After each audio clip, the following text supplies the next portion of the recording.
Madam ಮುರೆಲ್ಲ ನಾವು 12,000 ಮರಿಗಳನ್ನ ಬಿಟ್ಟಿದ್ದು. 8 ತಿಂಗಳು ಸಾಕಿದ್ರೆ ನಾವು ಎಷ್ಟು ಪ್ರೋಟೀನ್ ಫೀಡ್ ಕೊಡ್ತೀವಿ ಅಷ್ಟು ಇಳುವರಿ ಬರುತ್ತೆ. ರಿಸ್ಕ್ ತುಂಬಾ ಕಡಿಮೆ, ಮೀನು ಸಾಕಾಣಿಕೆ ರಿಸ್ಕ್ ಕಡಿಮೆ. ನಾವೀಗ 12,000 ಮರಿ ಬಿಟ್ಟಿದೀವಿ ಅಂದ್ರೆ ತಿಂಗಳಿಗೆ 1 ಲಕ್ಷದಂಗೆ ಅದೇ ಕೊಡ್ತಾರೆ. 12,000 ಮರಿಲಿ 1 ವರ್ಷ ಬೆಳೆದ್ರೆ 7 ರಿಂದ 8 ಲಕ್ಷ ಮುರೆಲಲ್ಲಿ ಅದೇ ಮಾಡ್ಬೋದು. ಎಲ್ಲಿ ನೀವು ಮಾರ್ಕೆಟ್ ಮಾಡ್ತೀರಾ? ಕೇರಳಕ್ಕ ಹೆಂಗೆ? ಮೇಡಮ್ ಕೇರಳಕ್ಕೆ ಈಗ ಒಂದು 15 ದಿವಸದಿಂದ ಗಾಡಿ ಇಲ್ಲೇ ಬಂದು ಅವರೇ ತೂಕ ಹಾಕಿ ಅವರೇ ತಗೊಂಡೋದ್ರು. ಸೊ ಸ್ನೇಹಿತರೆ, ಲೋಕೇಶ್ ಅವರು ಲಾಸ್ಟ್ ಎಪಿಸೋಡ್ ಅಲ್ಲಿ ರೂಪ್ಚಂದ್ ಅನ್ನುವಂಥ ಮೀನು ತಳಿ ಬಗ್ಗೆ ಸಾಕಷ್ಟು ಮಾಹಿತಿಯನ್ನ ತಿಳಿಸ್ಕೊಟ್ರು. ಇವತ್ತು ಮುರೆಲ್ ತಳಿ ಬಗ್ಗೆ ಸಾಕಷ್ಟು ಡೀಟೇಲ್ಸ್ ಅನ್ನ ಕೊಡ್ತೀನಿ ಅಂತಂದ್ರು. ಇದಕ್ಕೂ ಕೂಡ ಸಿಕ್ಕಾಪಟ್ಟೆ ಡಿಮಾಂಡ್ ಇದೆ. ಅಣ್ಣ, ಹೆಂಗಿದೆ ಡಿಮಾಂಡ್ ಈಗ ಮುರೆಲ್ಗೆ? ಮೇಡಮ್ ಮುರೆಲ್ಲು 500 ರೂಪಾಯಿ ಕೆಜಿ ಗಂಟನೂ ಇದೆ. ನಾವು ಬೆಳೆದ್ರೆ ನಮ್ಮ ಹತ್ರನೇ 450ರಿಂದ 480 ಗಂಟನು ತಗೊಳ್ತಾರೆ. ಅತಿ ಹೆಚ್ಚು ಗ್ರೋತ್ ಇರೋದಾದ್ರೆ. ಇಲ್ಲ ಕಡಿಮೆ ಗ್ರೋತ್ ಇರೋದಾದ್ರೆ 380 370 ವರೆಗೂ ತಗೊಳ್ತಾರೆ. ನಾವು ಆ ತಳಿಯನ್ನ ಎಷ್ಟು ಗ್ರೋತ್ ಮಾಡಿರ್ತೀವಿ ಅದ್ರ ಮೇಲೆ ರೈಟ್ ಫಿಕ್ಸ್ ಮಾಡ್ತಾರೆ. ಮುರೆಲ್ ಬೇಡಿಕೆ ಇದೆ ಮೇಡಮ್. ಅಂದ್ರೆ ಲೋಕಲ್ ಮಾರ್ಕೆಟ್ ಅಥವಾ ಓವರ್ ಆಲ್ ಸ್ಟೇಟ್? ಲೋಕಲ್ ನಮ್ ಕಡೆ ಕಡಿಮೆ ಅದು, ಯಾಕೆಂದ್ರೆ ಅದು ಎಕ್ಸ್ಪೆನ್ಸ್ ಆಗಿರೋದ್ರಿಂದ ಅದು ತಿನ್ನೋ ಪ್ರಮಾಣ ಕಡಿಮೆ.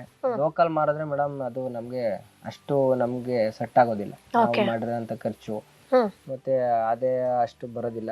ನಾವು ಬೇರೆ ಸ್ಟೇಟ್ಗೆ ಎಕ್ಸ್ಪೋರ್ಟ್ ಮಾಡೋದ್ರೆ ಸ್ವಲ್ಪ ಅದೇ ಜಾಸ್ತಿ ಆಗುತ್ತೆ. ಅಂಡ್ ಮರಿಗೆ ಎಷ್ಟಿದೆ ಅಣ್ಣ? ಮೇಡಮ್ ಮರಿ ನಾವು ತಂದಾಗ್ಲೇ ಅದು 30 ಗ್ರಾಮ್ ಇತ್ತು. ನಾವು ತಂದಾಗ್ಲೇ ಮರಿ 18 ರೂಪಾಯಿ ಬಿದ್ದಿತ್ತು ಮೇಡಮ್. ಎಕ್ಸ್ಪೋರ್ಟ್ ಚಾರ್ಜ್ ಎಲ್ಲ ಸೇರಿ 21-22 ರೂಪಾಯಿ ಮರಿ ಮೇಲೆ ಬಿದ್ದಿತ್ತು. ರೂಪ್ಚಂದ್ ಮರಿಗಾದ್ರೆ ಎಷ್ಟಿದೆ ಮೇಡಮ್? ರೂಪ್ಚಂದ್ ಮರಿಗೆ 6 ರೂಪಾಯಿಂದ 7 ರೂಪಾಯಿ ಬಿದ್ದಿತ್ತು. ಅಂದ್ರೆ ಕಾಸ್ಟ್ಲಿ. ಹೌದು ಮೇಡಮ್. ಇಲ್ಲ, ಮರಿಗಳ ಗಾತ್ರದ ಆಧಾರ ಮೇಲೆ ನಾವು ತೀರಾ ಚಿಕ್ಕ ಮರಿಯ ತಗೊಂಡ್ರೆ ಅದ್ರದ್ದು ರೇಟು ತುಂಬಾ ಕಡಿಮೆ ಇರುತ್ತೆ. ನಾವು ಸ್ವಲ್ಪ ದೊಡ್ಡ ಮರಿಗಳನ್ನ ತಗೊಳಕ್ ಹೋಗೋದ್ರೆ ಅದ್ರ ರೇಟು ಸಹ ಜಾಸ್ತಿ ಇರುತ್ತೆ. ಅದರಿಂದ ನಾವು ಸ್ವಲ್ಪ ಹೆಲ್ತಿ ಆಗಿರೋ ಮೀನುಗಳನ್ನ ಆರಿಸ್ಕೊಂಡು ಚಾಯ್ಸ್ ಮಾಡ್ಕೊಂಡ್ ಬರೋದ್ರಿಂದ ಸ್ವಲ್ಪ ಕಾಸ್ಟ್ ಜಾಸ್ತಿ ಆದ್ರೆ ಯೋಚನೆ ಮಾಡಕ್ ಹೋಗಲ್ಲ, ತಗೊಬಂದು ಸಾಕ್ಬಿಡ್ತೀವಿ. ಸೊ ಇದು ಕೂಡ ಈ ಸ್ಕೀಮ್ ಅಂಡರಲ್ಲೇ ಬರುತ್ತೆ? ಮೇಡಮ್, ಈ ಸ್ಕೀಮ್ ಅಲ್ಲಿ ಯಾವ ತಳಿನಾರು ಸಾಕಬಹುದು, ಇಂತ ತಳಿನೇ ಅಂತಿಲ್ಲ. ಮುರೆಲ್ಲು ಚಂದ ಈ ತಳಿಲಿ. ಎಷ್ಟು ಮರಿ ಹಾಕಿದ್ದೀರಾ ಸರ್? ಮೇಡಮ್ ಮುರೆಲ್ಲ ನಾವು 12,000 ಮರಿಗಳನ್ನ ಬಿಟ್ಟಿದ್ದು. ನಮ್ದು ಐಡಿಯಾ ಇದ್ದಿದ್ದು 12,000ದಲ್ಲಿ 2,000 ಹೋದ್ರು 10,000 ಮರಿ ಉಳ್ಕೊಳ್ಳುತ್ತೆ ಅನ್ನೋ ಕಾನ್ಸೆಪ್ಟ್ ಇತ್ತು. 12,000ದಲ್ಲಿ 12,000 ಮರಿ ಸಹ ಇದ್ರಲ್ಲಿ ಉಳಿಸಬಹುದು ಮೇಡಮ್. ಅಂದ್ರೆ ಎಷ್ಟು ಕೊಳದಲ್ಲಿ ಹಾಕಿದ್ದೀರಾ ಮೇಡಮ್? ಈಗ ನಾವು 6 ಕೊಳದಲ್ಲೂ ಮುರೆಲ್ ಸಾಕಿದ್ವಿ. ಏನ್ 6 ಕೊಳ RS ಅಲ್ಲಿ 6 ಕೊಳದಲ್ಲೂ RS ಸ್ಕೀಮ್ ಅಲ್ಲೂ 6 ಕೊಳದಲ್ಲಿ ತಲಾ 2,000 ಸಾವಿರದಂಗೆ ಮರಿಗಳು ಸಾಕಿದ್ವಿ. ಅವೆಲ್ಲ ಎಕ್ಸ್ಪೋರ್ಟ್ ಆದ್ಮೇಲೆ ಏನ್ ಸ್ವಲ್ಪ ಇರೋದ್ರಿಂದ ಬರೀ 2 ಕೊಳಕ್ಕೆ ಶಿಫ್ಟ್ ಮಾಡಿದ್ವಿ. ಇನ್ನ 4 ಕೊಳಕ್ಕೆ ಬೇರೆ ತಳಿಗಳನ್ನ. ಸೊ ಈಗ ಆಲ್ರೆಡಿ ಎಷ್ಟು ಬ್ಯಾಚ್ ಹೋಗಿದೆ ಇದರಲ್ಲಿ? ಮೇಡಮ್ ಒಂದು ಬ್ಯಾಚ್ ಅದು 6 ತಿಂಗಳಿಂದ ವರ್ಷದವರೆಗೂ ಸಾಕ್ಬೋದು. 8 ತಿಂಗಳು ಸಾಕಿದ್ರೆ ನಾವು ಎಷ್ಟು ಪ್ರೋಟೀನ್ ಫೀಡ್ ಕೊಡ್ತೀವಿ ಅಷ್ಟು ಇಳುವರಿ ಬರುತ್ತೆ. ಅಂಡ್ ಇದರಲ್ಲಿ ಗಾತ್ರ ಜಾಸ್ತಿ ಇರೋದ್ರಿಂದ ಮೀನುಗಳು ಸಾಯೋದು ಆತರ ಏನಿಲ್ವಾ? ಜಾಸ್ತಿ ಅಮೌಂಟ್ ಅಲ್ಲಿ ಹಾಕಿದ್ರೆ 2,000 ನೀವು ಮರಿ ಹಾಕಿದಿರಾ ಅಂತಂದ್ರೆ ಸೊ ಮತ್ತೇನು ಪ್ರಾಬ್ಲಮ್ ಆಗಲ್ವಾ? ಇಲ್ಲ ಮೇಡಮ್, ಸಾವು ಮೀನಲ್ಲಿ ಕಾಮನ್. ಯಾಕೆಂದ್ರೆ ಒಂದೊಂದ್ಸಲಿ ನೀರು ನಾವು ಎಲ್ಲೋ ಬೇರೆ ಕೆಲಸ ಬಿಸಿಯಾಗಿ ನೀರ್ ಚೇಂಜ್ ಮಾಡದೇ ಇರಕ್ಕಾಗಲ್ಲ. ಆಮೇಲೆ ಕೆಲವೊಂದ್ಸಲಿ ಮಳೆ ಊದು ನೀರು ನಮ್ ನೀರ್ಗೂ ಮಳೆ ನೀರ್ಗೂ ಕೆಲವು ರಿಯಾಕ್ಷನ್ ಆಗಿ ಸಂಭವಿಸ್ತದೆ. ಆಮೇಲೆ ಆಕ್ಸಿಜನ್ ಮತ್ತೆ ನೀರಿನ ಕ್ವಾಂಟಿಟಿ ಸ್ವಲ್ಪ ವೇರಿಯೇಷನ್ ಆದ್ರೂ ಸಾವು ಇರ್ತದೆ. ಆದ್ರಿಂದ ನಾವು ಮೊದ್ಲೇ ಕ್ಯಾಲ್ಕುಲೇಷನ್ ಆಗಿ 2,000 ಅಥವಾ 1,000 ಮೊದ್ಲೇ ಜಾಸ್ತಿ ತಂದಿರ್ತೀವಿ. ಸಾವು ಅವು ಸಣ್ಣ ಪುಟ್ಟ ಹಾಗೆ ಆಗುತ್ತೆ. ನೀವು ಎಷ್ಟೇ ಕೇರ್ ಮಾಡಿದ್ರು ಅವು ಕಚ್ಚಾಡಿ ಸಾಯಂತವು. ಕೆಲವುಗೆ ಆಹಾರ ಇಲ್ದೇನೆ ಕೆಲವು ಸತ್ತೋಗುತ್ತೆ. ಅದ್ರಿಂದ ಒಂದ್ ಸ್ವಲ್ಪ ಜಾಸ್ತಿ ನಾವೇ 1,000-2,000 ಜಾಸ್ತಿ ತಂದಿರ್ತೀವಿ. ಮೊದ್ಲೇ ಕ್ಯಾಲ್ಕುಲೇಷನ್ ಮಾಡಿ ಇಷ್ಟ ಆಗ್ಬೋದು ಅಂತ ಅಂದಾಜಲ್ಲಿ ತಂದಿರ್ತೀವಲ್ಲ, ಉಳ್ಕೊಂಡ್ರೆ ಅಷ್ಟು ಉಳ್ಕೊಳ್ಳುತ್ತೆ. ಹೋದ್ರೆ ಏನ್ ತೊಂದ್ರೆ ಇಲ್ಲ. 2,000 1,000 ಸತ್ತೋದ್ರು ಏನ್ ತೊಂದ್ರೆ ಇಲ್ಲ. ಸೊ ಈಗ ಇಲ್ಲಿ 2,000 ಹಾಕಿದ್ದೀರಾ? ಮೇಡಮ್ ಇದ್ರಲ್ಲಿ ನೀರ್ ಇಷ್ಟೇನಾ ಇದಕ್ಕೆ? ಮೇಡಮ್ ಇಷ್ಟೇ. ಮುರೆಲ್ಗೆ ಅತಿ ಹೆಚ್ಚು ನೀರು ನಿಲ್ಸಕೊಳ್ಳೋ ಅವಶ್ಯಕತೆ ಇಲ್ಲ ಅಂತ ನಾನು ಅನ್ಕೋತೀನಿ. ಯಾಕೆಂದ್ರೆ ಅದು ನೀರೊಳಗೆ ಉಸಿರಾಡೋದಿಲ್ಲ. ಸೊ ನೀವು ಆಕ್ಸಿಜನ್ ಕೊಡ್ಬೇಕಾ? ಬೇಕಾಗಿಲ್ಲ. ಮುರೆಲ್ ತಳಿ ಬೇಕಾಗಿಲ್ಲ. ಮುರೆಲ್ ತಳಿಗೆ ಅದು ಮೈ ಮಾತ್ರ ಒದ್ದೆ ಸಾಕು. ಅದೇ ನೀರೊಳಗೆ ಆಕ್ಸಿಜನ್ ಏನ್ ತಗೊಳಲ್ಲ. ಅದು ಮೇಲ್ ಬಂದೆ ನಾವ್ ಯಾವ ರೀತಿ ಉಸಿರು ಹೇಳ್ಕೊಂಡು ಉಸಿರು ಬಿಡ್ತೀವಿ ಅದೇ ರೀತಿ ಮೊದ್ಲು ತಗೊಂಡಿರೋ ಉಸಿರನ್ನ ಬಿಟ್ಟು ಓಕೆ ಮತ್ತೆ ಉಸಿರು ತಗೊಂಡು ಅದು ನೀರೊಳಗೆ ಹೋಗುತ್ತೆ. ಹಾ ಹಾ ಮುರಿಯಲ್ಲಿ ಒಂದ್ ಸ್ವಲ್ಪ ನೀರಿದ್ರೆ ಬೆಂದ್ಮೇಲೆ ಅದು ಏನು ಆಗೋದೇ ಇಲ್ಲ. ಓಕೆ ಹಂಗಂದ್ರೆ ಇದಕ್ ನೀರ್ ಕಡಿಮೆ ಸಾಕು. ಕಡಿಮೆ ಕಡಿಮೆ ಅಂಡ್ ಇದ್ರದ್ ಕ್ಲೀನಿಂಗ್ ಹೆಂಗಣ್ಣ? ಕ್ಲೀನಿಂಗ್ ಮೇಡಮ್ ಇದು RS ತುಂಬಾ ಈಸಿ. ಯಾಕೆಂದ್ರೆ ಅಷ್ಟು ನೀರನ್ನ ಸಹ ಬಿಟ್ಟು ಅಷ್ಟು ನೀರನ್ನ ಬೇಗ ತುಂಬಿಸಬಹುದು. ಅಷ್ಟೇ ರಿಸ್ಕ್ ಏನಿಲ್ಲ. ಯಾಕೆಂದ್ರೆ ತೊಟ್ಟಿ ಇರೋದ್ರಿಂದ ಈ ತೊಟ್ಟಿ ಎಲ್ಲ ನಾವು ಕಲೆಕ್ಷನ್ ಮಾಡ್ಕೊಂಡಿದೀವಿ. ಮಿಷಿನರಿ ಮುಖಾಂತರ ನಾವು ಜಮೀನ್ಗೆ ಡಂಪ್ ಮಾಡ್ತೀವಿ. ಆಮೇಲೆ ಮೋಟರ್ ನೀರಲ್ಲಿ ಆಟೋಮೆಟಿಕ್ ಆಗಿ ಹೊಡೆದ್ ಬಿಡ್ತೀವಿ. ಓಕೆ ಸೊ ಅಂದ್ರೆ ಕ್ಲೀನ್ ಇರ್ಬೇಕಾ ನೀರು ಅಥವಾ ಹಿಂಗಿದ್ರೆ ಮೇಡಮ್ ಗೊತ್ತಾಯ್ತಾ ಇರ್ತದೆ ನಮಗೆ ಫೀಡ್ ಎಷ್ಟ್ ಆಗ್ತಾ ಇದೀವಿ, ಎಷ್ಟು ಗಲೀಜ್ ಮಾಡ್ತಾ ಇರ್ತವೆ ಅಥವಾ ಗಲೀಜಾಗಿ ಏನಾದ್ರು ಸತ್ತೋಯ್ತಾ ಇದೆ ಏನಾದ್ರು ಗೊತ್ತಾಗುತ್ತೆ. ಆಟೋಮೆಟಿಕ್ ಆಗಿ ಒಂದ್ 10 ನಿಮಿಷ ನೀರ್ ಡಂಪ್ ಮಾಡ್ತೀವಿ. ಆಟೋಮೆಟಿಕ್ ಆಗಿ ಅಂದ್ರೆ ದಿನದಲ್ಲಿ ಎಷ್ಟು ಸರಿ ಕ್ಲೀನ್ ಮಾಡ್ಬೇಕು ಅಥವಾ ವಾರದಲ್ಲಿ ಇಷ್ಟ ಹೆಂಗೆ? ಮೇಡಮ್ ಈಗ ನಾವು ಎಷ್ಟು ಮರಿಗಳನ್ನ ಬಿಟ್ಟಿರ್ತೀವಿ, ಅವು ಎಷ್ಟು ಮೇವುಗಳನ್ನ ನಾವು ಹಾಕ್ತಾ ಇರ್ತೀವಿ, ಅದೆಷ್ಟು ಗಲೀಜನ್ನ ಹೊರ ಹಾಕ್ತೈತೆ ಅನ್ನೋದ ಕ್ಯಾಲ್ಕುಲೇಷನ್ ಮಾಡಿ ಮತ್ತೆ ನಾವು ದಿನಕ್ಕೆ ಕಡಿಮೆ ಅಂದ್ರೂ 4 ರಿಂದ 5 ಸರಿ ಕೊಳದ ಹತ್ರ ಬರೋದ್ರಿಂದ ಅವು ನೀರು ಗಲೀಜಿದೆಯೋ ಇಲ್ವೋ ಅಂತ ನಮ್ಗೆ ಗೊತ್ತಾಗುತ್ತೆ. ಓಕೆ ಸೊ ನಾವು ನೀರ್ ಕ್ಲೀನ್ ಮಾಡ್ಬೇಕಾ? ಸೊ ನಿಮ್ದು ಮನೆ ಪಕ್ಕ ಇರೋದ್ರಿಂದ ಬೆಸ್ಟ್ ನಿಮ್ಗಲ್ವಾ? ತುಂಬಾ ಬೇರೆ ಕಡೆ ಎಲ್ಲೋ ಹೋಗಿ ದೂರದಲ್ಲಿ ಮಾಡ್ಕೊಳ್ಳೋ ಬದಲು ಅದು ತುಂಬಾ ರಿಸ್ಕಿ ಆಗಿರ್ತದೆ ಮೇಡಮ್. ಹೋಗ್ಬೇಕು ಅಥವಾ ಕೆಲವರು ನಮ್ಗೆ ಆಗದೆ ಇರೋರು ಮೀನುಗಳಿಗೆ ತೊಂದರೆ ಮಾಡ್ಬಹುದು ಅಥವಾ ಅವಕ್ಕೇನೋ ಆಕ್ಸಿಜನ್ ಕೊರತೆ ಆಯ್ತೋ ಇಲ್ವೋ, ಮೋಟರ್ ಒಂದೊಂದ್ಸಲಿ ಆನ್ ಆಗಿರ್ತದೋ ಇಲ್ವೋ, ಕರೆಂಟ್ ಒಂದ್ಸಲಿ ಇರ್ತೋ ಇಲ್ವೋ, ಆ ತರ ಎಲ್ಲ ಬೇರೆ ಬೇರೆ ಆಲೋಚನೆಗಳು ಬರುತ್ತೆ. ತುಂಬಾ ಇಲ್ಲ ಆದ್ರೆ ನಮ್ದು ಏನಿಲ್ಲ, ನಾವೇ ಎಲ್ಲಾನು ಮಾಡೋದ್ರಿಂದ ಈಗ ಏನಾಗಿದೆ ಏನಿಲ್ಲ. ಇನ್ ಕೇಸ್ ನಾವಿಲ್ಲ ಅಂದ್ರೆ ನಮ್ಮ ಮನೇಲಿ ಯಾರಾದ್ರೂ ಸಹ ಮೇವ್ ಹಾಕ್ಬಿಡಿ ಅಂದ್ರೆ ನಾವೆಲ್ಲರೂ ಹೋಗಿದ್ರೆ ಮೇವ್ ಹಾಕ್ಬಿಡ್ತಾರೆ ಇಲ್ಲ. ಅದ್ರಿಂದ ರಿಸ್ಕ್ ತುಂಬಾ ಕಡಿಮೆ, ಮೀನ್ ಸಾಕಾಣಿಕೆ ರಿಸ್ಕ್ ಕಡಿಮೆ. ಸೊ ಇಲ್ಲಿ ಹೋಗಿರೋ ನೀರ್ ಎಲ್ಲಿ ಹೋಗುತ್ತೆ ಅಣ್ಣ? ನಿಮ್ದೇನಾದ್ರು ಜಮೀನ್ ಹತ್ರ ಏನಾದ್ರು ಇದೆಯಾ? ಮೇಡಮ್ ಇದು RS ಸ್ಕೀಮು ಅದೇ ನೀರನ್ನ ರೀಸೈಕಲ್ ಮಾಡ್ಬೇಕು ಆಗಿರೋದು.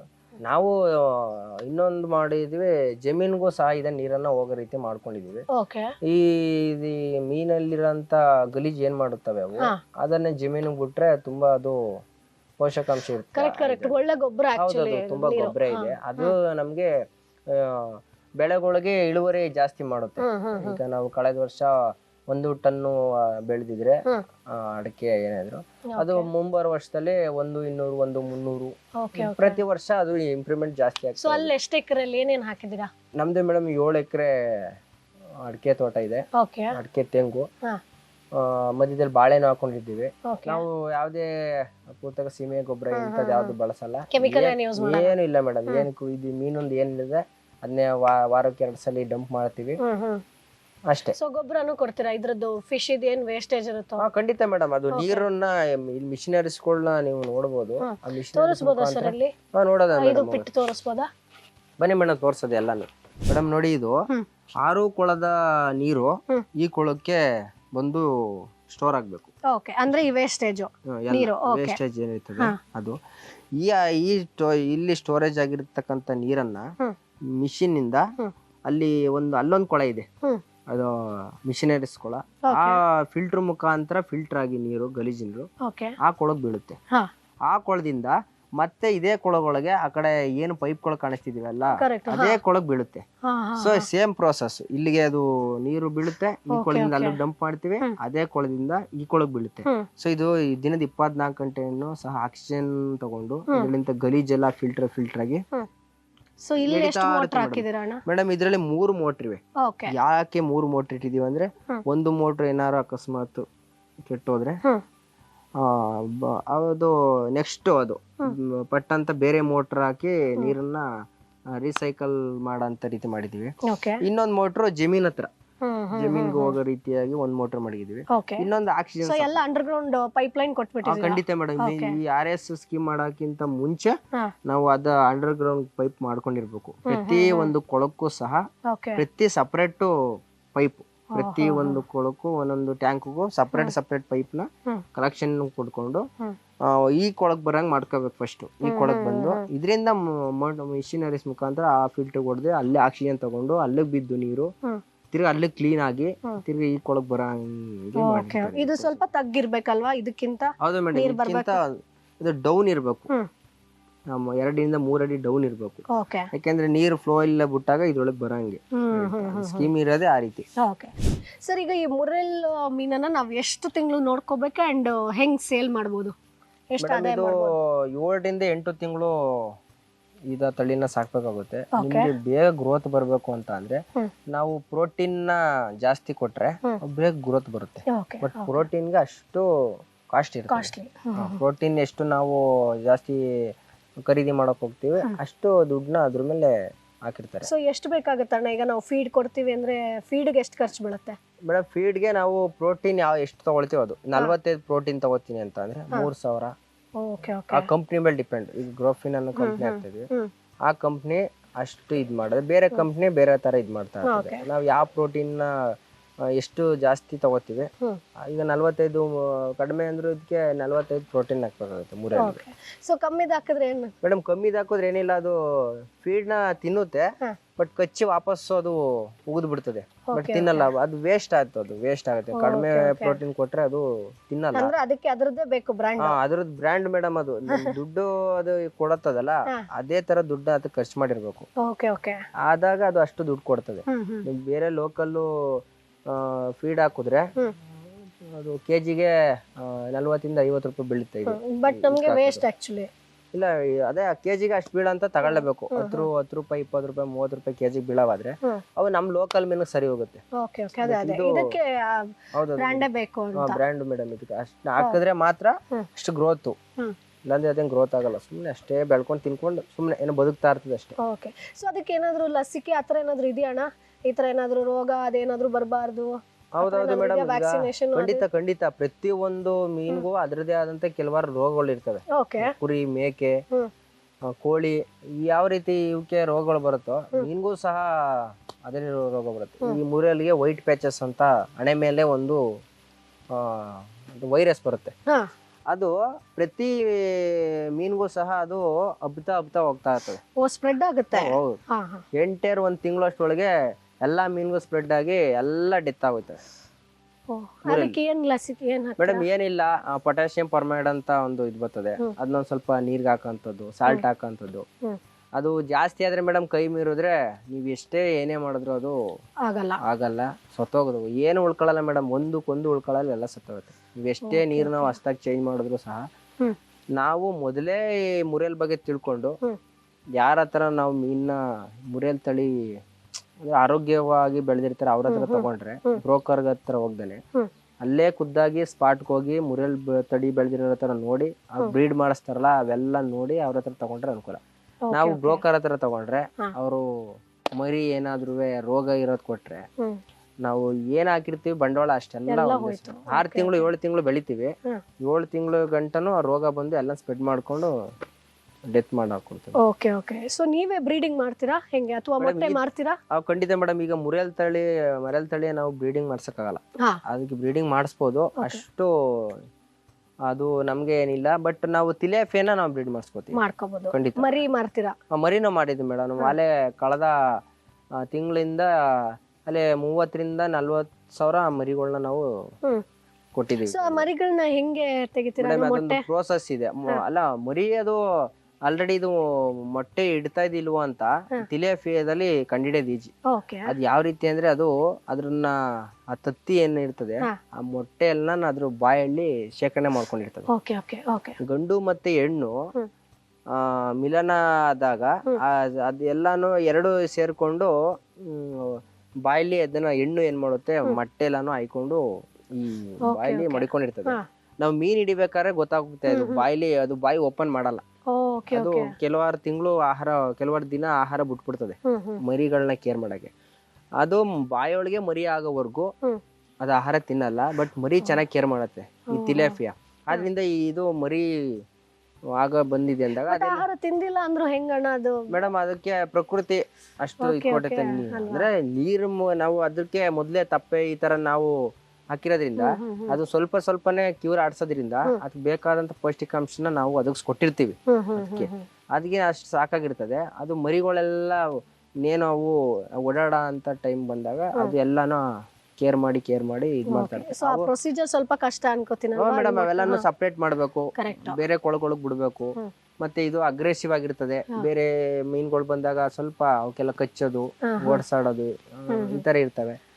ಅವೆಲ್ಲ ನೋಡಿ ಮೇಡಮ್ ಒಂದ್ ಕೊಳಗ್ ಬಿಟ್ಟಿ ಎಷ್ಟು ಇದಕ್ಕೆ ಮರಿ ಆಗದಾಗ ಇದಕ್ಕೆ ಮರಿ ಇದು ಮಾಡಾಯ್ತು, ಇದು ಇನ್ನೇನು ಈ ಮರಿ ಇದು ಅದ್ರ ಅಮ್ಮನ್ನ ನಾವು ತಗೊಂಡು ಬೇರೆ ಕಡೆಗೆ ಬಿಡ್ಬೇಕು ಅಂತೆಲ್ಲ ನಮ್ಗೆ ನೋಡ್ತಾ ಇರ್ತೀವಲ್ಲ ನಮ್ಗೆ ಗೊತ್ತಾಗುತ್ತೆ ಸಾಕ ಅಥವಾ ಅವ್ರ ಅಮ್ಮ ಇನ್ನೂ ಸ್ವಲ್ಪ ಕೇರ್ ಮಾಡ್ಬೇಕಾ ಮರಿಗಳ ಜೊತೆ, ಅಥವಾ ಮರಿಗಳು ಆಹಾರ ತಿನ್ನಂಗೆ ಆಗಿದಾವೆ ಅಂದಾಗ ಎಲ್ಲಾನು ದೊಡ್ಡ ಮೀನುಗಳನ್ನ ಎತ್ಕೊಂಡು ಅವು ಸೇಲ್ ಮಾಡ್ತೀವಿ. ಮರಿಗಳಿಗೆ ಅದ್ರದ್ದು ಏನ್ ಫೀಡ್ ಇರ್ತದೆ ಮೊದ್ಲು ತೌಡು ಈ ತರ ಹಾಕೊಂಡು ಖಂಡಿತ ಮೇಡಮ್. ಈ ತಳಿ ತಿನ್ನಲ್ಲ, ಮುರೇಲ್ ತಿನ್ನಲ್ಲ, ರೂಪ್ಚಂದ್ ತಿನ್ನಲ್ಲ. ಈ ತಿಲೇಫಿ ಇದೆಯಲ್ಲ ಅದು ಆಪದ್ ಬಾಂಧವ ಅಂತ ಕರಿಬಹುದು. ಯಾಕೆಂದ್ರೆ ಅದು ಪಾಚಿ ತಿನ್ನುತ್ತೆ. ಏನ್ ಹಾಕಿದ್ರು ಅದು ಇಂಥದ್ದೇ ಬೇಕು ಅಂತ ಏನೋ ಅದೇನು ಇದ್ ಮಾಡಲ್ಲ, ಅದ್ ಏನ್ ಹಾಕಿದ್ರು ತಿನ್ನುತ್ತೆ. ಅದು ಅದು ನಮ್ಮ ಲೋಕಲ್ ಚೆನ್ನಾಗಿ ಓಡುತ್ತೆ ತಿಲೇಫಿಯಾ. ಅಂಡ್ ನೀವು ರೋಗದ ಬಗ್ಗೆ ಹೇಳಿದ್ರಲ್ವಾ ಅಣ್ಣ, ಅದಕ್ಕೆ ಹೆಂಗೆ ಮದ್ದು ಕೊಡ್ತೀರಾ? ವ್ಯಾಕ್ಸಿನೇಷನ್ ಹೆಂಗಾಗುತ್ತೆ ಅದು? ಒಂದೊಂದು ಮೀನಿಗೂ ಕೊಡ್ತಾ ಹೋಗ್ಬೇಕಾ ಹೆಂಗೆ? ಅದು ಮೇಡಮ್ ಯಾವ ರೀತಿ ಅಂದ್ರೆ, ಈಗ ವೈಟ್ ಪ್ಯಾಚಸ್ ಆಗುತ್ತೆ ಹಣೆ ಮೇಲೆ, ಅದು ಸ್ಕಿನ್ ಮೇಲೆ ಕುತ್ಕೊಂಡು ಅದನ್ನೇ ತಿನ್ನಕ್ ಸ್ಟಾರ್ಟ್ ಆಗುತ್ತೆ. ಅದೊಂದು ವಿಚಿತ್ರ ರೋಗ ಮೀನಲ್ಲಿ.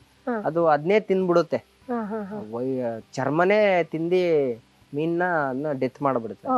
ಡೆತ್ ಆಗಿರೋ ಮೀನು ಅಲ್ಲಿರೋಂಥ ವೈರಸ್ಗಳು ಆ ನೀರಲ್ಲಿ ಬೇಗ ಸ್ಪ್ರೆಡ್ ಆಗೋ ಚಾನ್ಸ್ ಇರ್ತದೆ. ನಾವು ಬೇಗ ಎಷ್ಟು ಬೇಗ ಸಾಧ್ಯವಾಯ್ತದೆ ಅಷ್ಟು ಬೇಗ ರೋಗ ಕಂಡಿಡಿದ್ರೆ ಅವೇನು ವೈಟ್ ಪ್ಯಾಚಸ್ ಇರ್ತವೆ ಅವೆಲ್ಲಾನು ಬೇರೆ ಕೊಳಗ್ ಬಿಟ್ಟಿ ಕ್ಯೂರ್ ಆಗಿ ಮಾಡ್ಬೋದು. ತೀರಾ ಬೇರೆ ಕೊಳದಲ್ಲಿ ಇದ್ರೆ ಇದಕ್ಕೇನು ರೋಗ ಸ್ಪ್ರೆಡ್ ಆಗದಿರೋ ತರ ನೋಡ್ಕೋಬಹುದು. ಇರೋ ಅಂತ ಮೀನುಗಳನ್ನ ತೆಗೆದು ಹೆಂಗ್ ಕೊಡೋದು ಮೇಡಮ್? ಏನ್ ಮದ್ದು ಅಂದ್ರೆ ಪೊಟ್ಯಾಸಿಯಂ ಪರ್ಮೈಡ್ ಅಂತ ಬರ್ತದೆ, ಅದ ನೀರೊಳಿಕೆ ಒಂದ್ ಚಿಟ್ಕಿ ನೀರಲ್ಲಿ ಹಾಕಿದ್ರೆ ಅದು ಪಿಂಕ್ ಕಲರ್ ಬಂದ್ಬಿಡ್ತದೆ. ಸ್ವಲ್ಪ ಅದು ಗೈಡ್ಲೈನ್ಸ್ ಕೊಡ್ತಾರೆ. ಅದನ್ನ ನೀರೊಳಿಕೆ ಹಾಕಿ ಸ್ವಲ್ಪ ನೀರಿಗೆ ಮರಿಗಳನ್ನ ಡಂಪ್ ಮಾಡಿ, ಮರಿಗಳನ್ನ ಹಿಡಿತೀವಲ್ಲ ಆ ನೀರು ಡಂಪ್ ಮಾಡಿ ಚೆನ್ನಾಗಿರೋ ನೀರು ಬಿಡ್ಬೇಕಾಗುತ್ತೆ. ಅಲ್ಲೂ ಕಂಟ್ರೋಲ್ ಆಗ್ಲಿಲ್ಲ ಅಂತ ಅಂದ್ರೆ ಮೇಡಮ್ ಇನ್ನೇನು ಮಾಡಕ್ಕಾಗಲ್ಲ, ಅವು ಡೆತ್ ಆಗೋ ಅಂತ ಚಾನ್ಸ್ ಜಾಸ್ತಿ ಇರ್ತವೆ. ನಮ್ದೇನು ಅಂದ್ರೆ ಫಸ್ಟ್ ಪ್ರಥಮ ಚಿಕಿತ್ಸೆ ಅದ್ ಎಷ್ಟು ಸಾಧ್ಯವಾಗುತ್ತೆ ಅಷ್ಟು ಬೇಗ ಅದನ್ನ ತಳಿಲಿರೋಂಥ ರೋಗನ ಕಂಡಿಡ್ದು ಏನು ವೈಟ್ ಪ್ಯಾಚಸ್ ಬರುತ್ತೆ ಆ ಮರಿನ ಬೇರೆ ಕಡೆ ಶಿಫ್ಟ್ ಮಾಡಿ ಇರೋ ಅಂತವಕ್ಕೆ ಒಂದು ಬಕೆಟ್ಗೆ PP ಅದೇನು ಹಾಕೊಂಡು ಒಂದಿಷ್ಟು ಪ್ರಮಾಣ ಅಂತ ಇರ್ತದೆ, ನೀರಿಗೆ ಅಷ್ಟು ಪ್ರಮಾಣದಲ್ಲಿ ಹಾಕೊಂಡು ಮರಿಗಳನ್ನ ಅದಕ್ಕೆ ಡಂಪ್ ಮಾಡಿ ಚೆನ್ನಾಗಿ ಕೊಳ ಎಲ್ಲ ತೊಳೆದು ಚೆನ್ನಾಗಿರೋ ನೀರು ಹೊಸ ನೀರು ಬಿಟ್ಟು ಅದಕ್ಕೆ ಬಿಡೋ ಅಂಥದ್ದು. ಅದರಲ್ಲೂ ವೈರಸ್ ಬಂದು ತಿರ್ಗಾ ಅಂಡಿದಾಗ ಅದು ಏನು ಮಾಡಕ್ಕೆ. ಸೊ ಈಗ ಇದು 7 ತಿಂಗಳು ಇದಂತ ಅಂದ್ರಲ್ವಾ, 7 ರಿಂದ 1 ವರ್ಷ. 1 ವರ್ಷ. ಸೊ ಎಷ್ಟು ಬ್ಯಾಚ್ ಮಾಡ್ಬೋದು ಈಗ ನಾವು?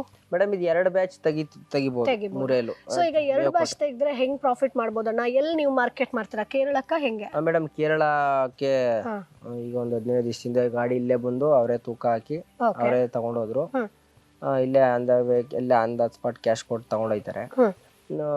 ಇನ್ನು ಬೇರೆ ತಮಿಳ್ನಾಡು ಅಲ್ಲಿ ಯಾವ ರೀತಿ ಮಾರ್ಕೆಟ್ ಐತೆ, ಕೇರಳದಲ್ಲಿ ಹೆಂಗೈತೆ, ಮತ್ತೆ ಆಂಧ್ರದಲ್ಲಿ ಹೆಂಗೈತೆ, ಅಥವಾ ಕೊಳ್ಳೇಗಾಲ ಈ ರೀತಿ ಈ ಕಡೆ ನಮ್ಮ ಈ ಕಡೆ ಎಲ್ಲ ಈ ತಳಿ ಓಡ್ತಿದ್ಯಾ ಇಲ್ಲ ಹೆಂಗೆ, ಸ್ವಲ್ಪ ಮೀನಿನ ಬಗ್ಗೆ ಮಾರ್ಕೆಟ್ ನಾವು ವಿಸ್ತಾರ ಮಾಡ್ಕೊಂಡು ಹೋದ್ರೆ ಅದ್ರ ಬಗ್ಗೆ ನಾಲೆಡ್ಜ್ ಗೊತ್ತಾಗುತ್ತೆ, ನಮ್ಗೆ ಸೇಲ್ ಮಾಡಕ್ಕೆಲ್ಲ ಅನುಕೂಲ ಆಗುತ್ತೆ. ಸೊ 2 ಬ್ಯಾಚ್ ಅಲ್ಲಿ ಎಷ್ಟು ಆದಾಯ ಮಾಡ್ಬೋದಣ್ಣ ನಾವು? ಮೇಡಮ್ ಇದು ಮುರೇಲು ಆದಾಯ ಏನ್ ಲಾಸ್ ಏನಾಗಲ್ಲ ಮೇಡಮ್. ಇದು ನಾವೀಗ 12,000 ಮರಿ ಬಿಟ್ಟಿದೀವಿ ಅಂದ್ರೆ ತಿಂಗಳಿಗೆ 1 ಲಕ್ಷದಂಗೆ ಆದಾಯ ಕೊಡ್ತಾರೆ. ಚಿಕ್ಕ ಮರಿಯಿಂದ ಕೊಡಲ್ಲ, ಅದು ವರ್ಷಕ್ಕೆ ಆದಾಯ ಹಾಕಬೇಕು.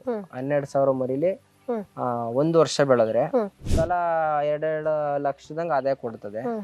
ಅದ್ರಲ್ಲಿ ಅರ್ಧ ಅಥವಾ 1/4% ಮೇಗ್ ಹೋದ್ರು ಒಂದು 7 ರಿಂದ 8 ಲಕ್ಷ ಮುರೇಲಲ್ಲಿ ಅದೇ ಮಾಡ್ಬೋದು.